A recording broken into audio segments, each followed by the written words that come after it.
Hey guys, this is Layla here, and today on this video I'm going to be teaching you guys and informing your little minds about a black educator, religious leader, and a champion of a racial equality, John Hope.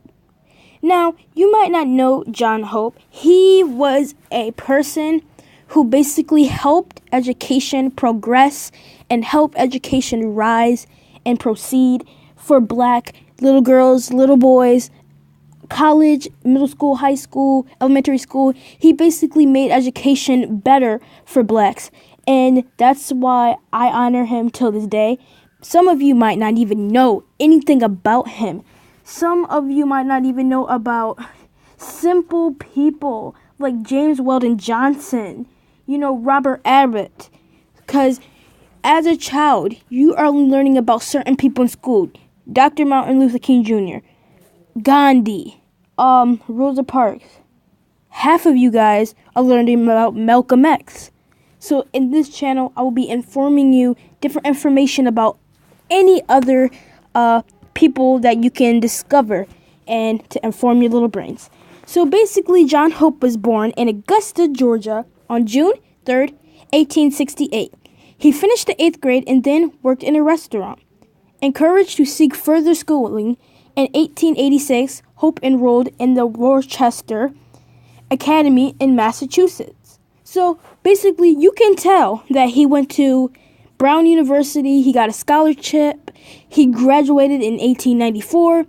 He was a well-educated black man. So you don't even have to be well-educated to be a inventor, to be a man just like John Hope.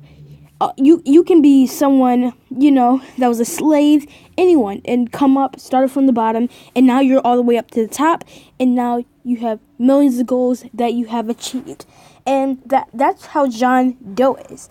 So let's get into the basic facts. So let's go.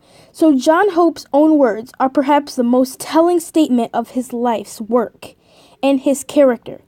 If we aren't striving for equality in heaven's name for what we are living. Okay? So basically that was one line of basically his speech, and you could just tell in the way that he breaks it down, every information down, everything down to its breaking point. You can just tell that he had to go to college and get a great education. So basically, let's get to the good stuff. So John Hope was the president of Atlanta Baptist College. He was a president of the college at the time. So at the time, maybe he was, that speech that I just told you about, he made it in Nashville in 1906 in response to Booker T. Washington. Now, if you do not know who Booker T. Washington is, I will make a video about Booker T. Washington. But let's just stick to John Hope. So after that, he was the president of Atlanta Baptist College. After that, basically, he came into some powerful white supporters of his college. And he was also a great friend of W.E.B. Du Bois. And so I will get to you guys about him. He is also a black man. I will get about that too. He was a professor at Atlanta University. He taught history and economics and different types of stuff like that. So, like I said, he was taught, and he went to college for 8 years before he became the president of the college.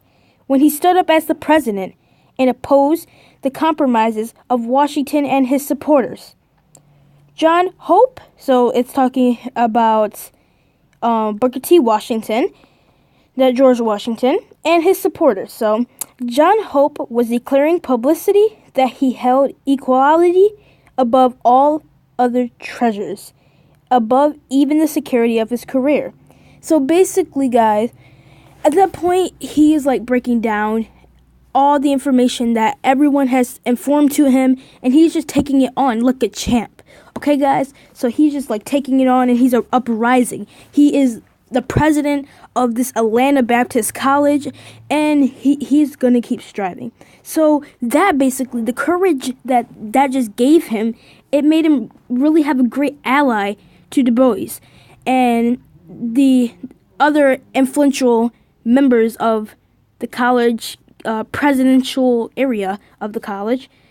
And they called some other influential members, and it was a movement called the Niagara Movement. And I'll be talking about the Niagara Movement also in my other videos, but it also made a powerful force in that field of education. So asserting that African Americans, aka black people, must enter into higher education. So basically what that means, they need to be learning about politics, other history, math, more complex skills that they're normally learning on. Right now, they have Common Core. They have all this crap that we are learning now. Just imagine if you were if you were a black person back then. Back then, in that time period, 1860s, 1870s, or early 1800s, early 1900s. And you were going to school, and white kids were becoming scientists, and they were knowing all this stuff, like Einstein. They were just like math whiz. And they're learning all this crazy stuff, pi and x plus d equals square, all this crap. And the only thing you're learning is, in college, you're still learning your ABCs. Or in middle school, you're still learning your, easy multiplication.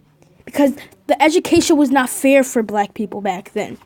But John Hope, Booker T. Washington, and other influential people of the movement, the Niagara Movement, helped black education compromise and become much, much, much, much more better.